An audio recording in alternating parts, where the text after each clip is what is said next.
Hello guys, welcome to the new video. तो आज हम डिस्कस करेंगे न्यूटन का second law of motion. Last lecture में हमने फर्स्ट लॉ डिस्कस किया था जो कि था एक्सटर्नल फोर्स के ऊपर बेस्ड।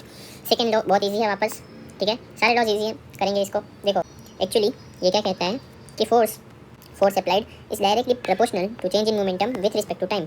ओके, इसका मतलब क्या है स्टेटमेंट का, पहले वो देखते हैं। देखो फोर्स मतलब कि फोर्स अप्लाई किया मैंने किसी बॉडी पे, वो जितना फोर्स ज़्यादा होगा उतना चेंज इन मोमेंटम भी ज़्यादा होगा विथ रिस्पेक्ट टू टाइम। मतलब मैंने मान लो कि फोर्स ज़्यादा लगाया एक ब्लॉक पे ए पे, ठीक है, मान लो 10 न्यूटन का फोर्स लगाया और फोर्स लगाया ब्लॉक बी पे 100 न्यूटन का। दोनों का वेट सेम है, सेम मास दोनों का सेम है। अभी क्या होगा, फर्स्ट टाइम किस में कम लगेगा, देखो बी में टाइम कम लगेगा, मतलब जितना फोर्स ज़्यादा उतना टाइम कम। तो क्या हुआ, ये इन्वर्सली प्रोपोर्शनल हुआ ना विथ रिस्पेक्ट टू टाइम, ठीक है। चेंज इन मोमेंटम, जितना फोर्स ज़्यादा उतना ज़्यादा मोमेंटम, इसमें क्या होगा, फोर्स ज़्यादा है मतलब चेंज इन मोमेंटम भी ज़्यादा होगा। यही लिखा है मैंने स्टेटमेंट, देखो फोर्स डेल्टा पी। अभी देखो पी क्या होता है, आपने नाइन्थ में सीखा होगा, पी होता है एम इंटू वी, मतलब पी मतलब मोमेंटम, एम मतलब मास, वी मतलब velocity. Momentum is the product of mass and velocity, ठीक है। तो यही लिखा है देखो मैंने, force is proportional to delta P change in momentum and inversely proportional to time. जितना टाइम ज़्यादा उतना फोर्स कम, जितना फोर्स ज़्यादा उतना टाइम कम। मैंने आपको एग्जाम्पल देके बता दिया, ठीक है।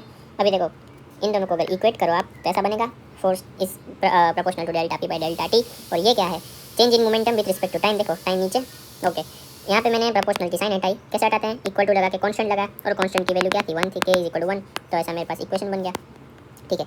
यही है स्टेटमेंट।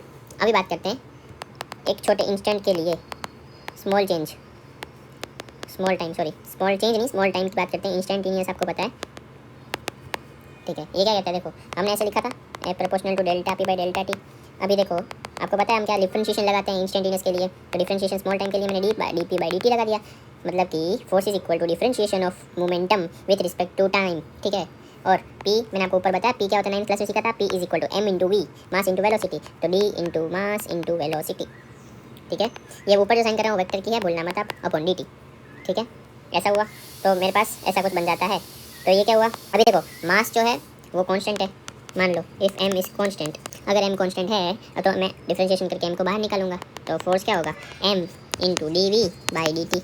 आप मेरा डिफरेंशिएशन वाला वीडियो देख सकते हो अगर आपको नहीं आता तो। और आपको पता है ये D V by D T क्या होता है, v बाई टी क्या होता है, ऑफकोर्स एक्सेलरेशन होता है, मोशन इन वन डायमेंशन में सीखा था हमने।